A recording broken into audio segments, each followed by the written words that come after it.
verdad es que ya la palabra es un poco contradictoria, mercado regulado, ¿no? Que era un sistema peculiar por el que los distribuidores eran los responsables de vender gas a tarifa y claramente incumplíamos la directiva porque los gestores de las redes eran al mismo tiempo los responsables del suministro a los clientes con precios regulados. Bien, acabamos con la comercialización a tarifa, sustituimos el sistema de tarifas reguladas por un sistema de tarifas de último recurso que en el sector gasista entró en vigor en julio del 2008 y que en el sector eléctrico va a entrar en vigor en julio de este año, que no supone desproteger a los consumidores, sino que los clientes domésticos y las pymes pueden seguir protegidos por un precio máximo. Y tenemos intención de sustituir estos contratos históricos que teníamos, que eran la referencia para poner precios a las tarifas, por un mecanismo de mercado que nos revele cuál es el valor de suministrar a los clientes domésticos. Esto es lo que llamamos las subastas CESUR, las subastas para comercializadores de último recurso. Bien, en el sector eléctrico ya vienen funcionando desde hace unos años y en el sector de gas pensamos ponerlas en marcha a lo largo de este año.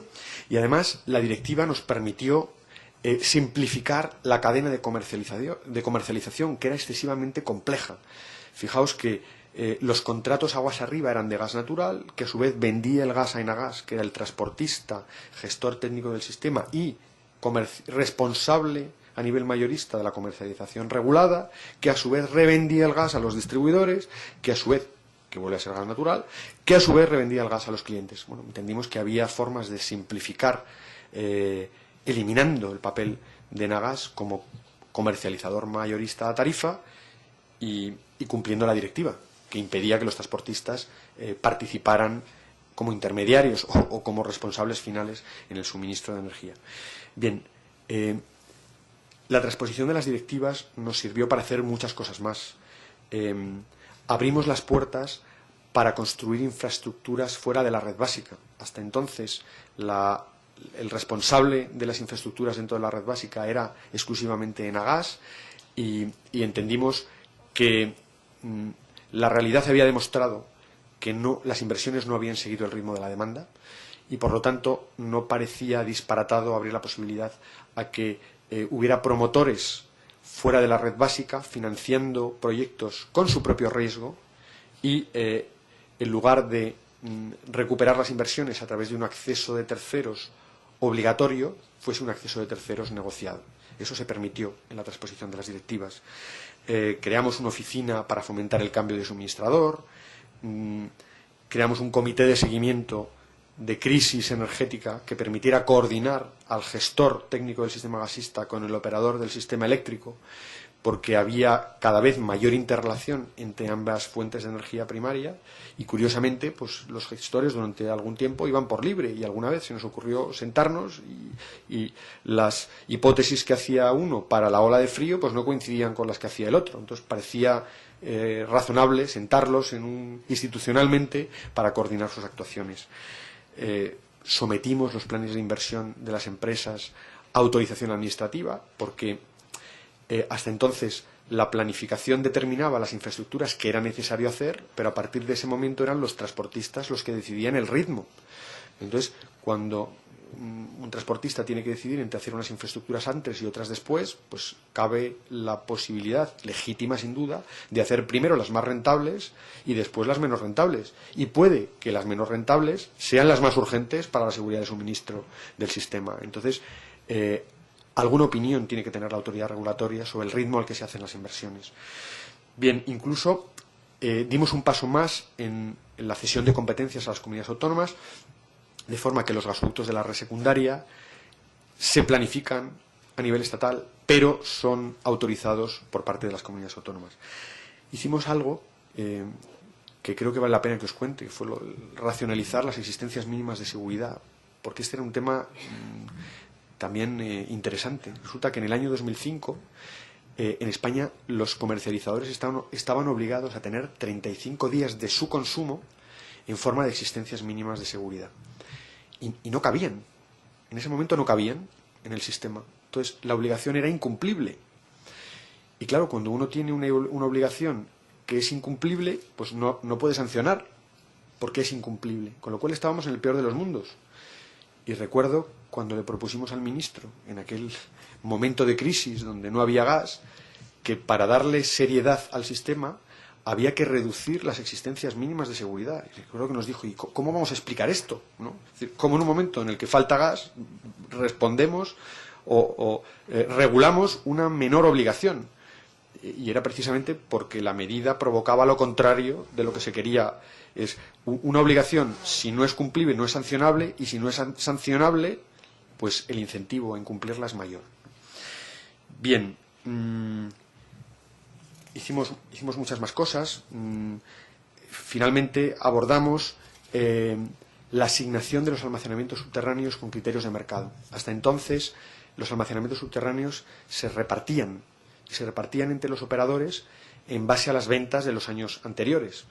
De forma que para los nuevos entrantes era una barrera a la entrada, porque si uno no tenía ventas del año anterior, pues difícilmente le iban a dar almacenamientos subterráneos. Y segundo, porque cuando uno reparte un recurso escaso, pues no lo asigna necesariamente de forma eficiente. Uno lo asigna eficientemente cuando le da el recurso a quien más lo valora. Y quien más lo valora es el que está dispuesto a pagar más. Bien, hemos reconducido la asignación de los almacenamientos subterráneos de forma que cada vez subastamos más y cada vez repartimos menos. Pero por un criterio de prudencia, pues lo vamos haciendo de una forma progresiva. Para este año está previsto subastar el 20% de los almacenamientos subterráneos. También resolvimos un problema que había en la extracción de gas de los almacenamientos subterráneos. Como la extracción de gas es a presión, se llenan y cuando llega el mes de octubre empiezan las extracciones y las extracciones son por presión. A medida que va disminuyendo la presión, pues va saliendo menos gas. Entonces, si así inicialmente habíamos asignado a los operadores una cuota de extracción y todos se dieron cuenta de que esos porcentajes eran menores a medida que pasaba el tiempo, es decir, esos porcentajes aplicados a una cantidad que iba disminuyendo en el tiempo porque la presión era cada vez mayor, les conducía a consumir o sacar el gas de los almacenamientos subterráneos cuanto antes. Esto es lo que los economistas llaman un efecto externo, porque lo que consume uno afecta a lo que consumen los demás. Y se cumplía que todos sobreconsumían intentando sacar el gas cuanto antes de que perdiera presión. Con lo cual, cuando llegaba la ola de frío, pues nadie tenía, o las existencias de gas eran mucho menores de las previstas por el gestor. Con lo cual, tuvimos que reflexionar sobre aquello y cambiar el modo de asignar los derechos de extracción para corregir ese efecto externo que conducía a un sobreconsumo en la extracción de gas de los almacenamientos subterráneos. Bien, por último, como os he dicho antes, en julio de 2008 se puso en marcha el sistema de tarifas de último recurso, se produjo sin incidencias, con lo cual eso significaba que las cosas se estaban haciendo relativamente bien. Bien, nos quedan cosas por hacer. Os he dicho que para poder poner precios a las tarifas de último recurso, preferimos no basarnos en contratos históricos, sino en costes de oportunidad de verdad. Y para eso vamos a poner en marcha subastas, obligando a los responsables del suministro de último recurso a comprar ese gas en una subasta donde puedan participar todos, los incumbentes y los nuevos entrantes, de forma que esos precios nos sirvan a los reguladores para poner las tarifas de gas. Nos quedan otras cosas por hacer, nos quedan resolver las congestiones con criterios de mercado. Ahora mismo el mecanismo que tenemos para resolver congestiones es